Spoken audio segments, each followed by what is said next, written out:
அஸ்ஸலாமு அலைக்கும் வரஹ்மத்துல்லாஹி வபரகாத்துஹு. அல்ஹம்துலில்லாஹி ரப்பில் ஆலமீன் வல்லாகிபத்து லில் முத்தகீன் வஸ்ஸலாத்து வஸ்ஸலாமு அலா அஷ்ரஃபில் அன்பியாஇ வல் முர்சலீன் வ அலா ஆலிஹி வ ஸஹ்பிஹி அஜ்மஈன் அம்மா பஅத்.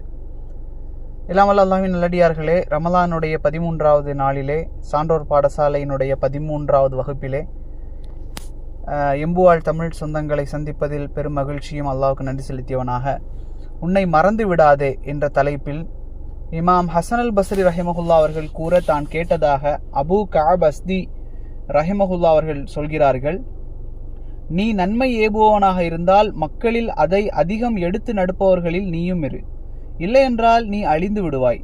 தீமையை தடுக்கக்கூடியவர்களில் நீ இருந்தால் மக்களில் அதை அதிகம் வெறுப்பவர்களில் நீயும் இரு, இல்லையென்றால் நீ அழிந்து விடுவாய் என்று சொல்றாங்க. இதனுடைய கருத்து என்னன்னா, நன்மையை ஏவுவதும் தீமையை தடுப்பதும் இறை தூதர்களினுடைய மகத்தான பணி. அந்த பணியை செய்யக்கூடிய ஒருவர் தனது வாழ்க்கையிலும் அதை பேணக்கூடியவராக இருக்கணும். தான் எந்த நன்மையை பிறருக்கு ஏவுறாரோ அதை தனது வாழ்க்கையில் செயல்படுத்தக்கூடியவராக அவர் இருக்க வேண்டும். அவ்வாறுதான் பிறரை ஒரு தீமையிலிருந்து தடுக்கும் போது அந்த தீமையிலிருந்து அவர் தன்னை தடுத்து கொண்டவராக இருக்கணும். தான் ஒன்றை பிறருக்கு ஏவும் போது அதன்படி தான் நடக்காமல் இருப்பது ஒரு அறிஞருக்கு அழகு கிடையாது. தான் ஒருவரை ஒரு தீமையிலிருந்து தடுக்கும் போது அந்த தீமையை தானே செய்வது மிக கேவலமான ஒன்று.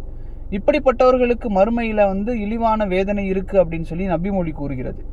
பிறருக்கு நன்மைகளை விட்டு தன்னை மறந்து விடுவதை அல் குர்ஆன் வன்மையாக கண்டிக்கிறது.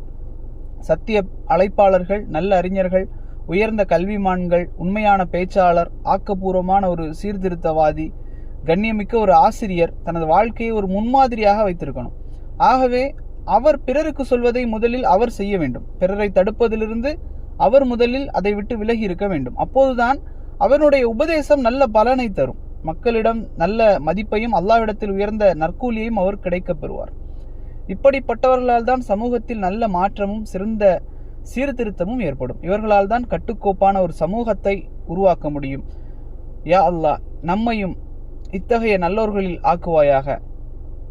பிறருக்கு நன்மையை ஏவி தான் அதன்படி நடக்காமல் இருப்பதிலிருந்து, பிறரை தீமையிலிருந்து தடுத்து அதிலிருந்து நான் விலகாமல் இருப்பதிலிருந்தும் அல்லாஹ் என்னையும் உங்களையும் பாதுகாப்பானாக. ஹாதா மா இந்தி வல் இல்மு இந்தல்லாஹ் வகூலு கௌலி ஹாதா வஸ்தக்ஃபிருல்லாஹ் அலி வலக்கும். அஸ்ஸலாமு அலைக்கும் வரஹ்மத்துல்லாஹி வபரகாத்துஹு.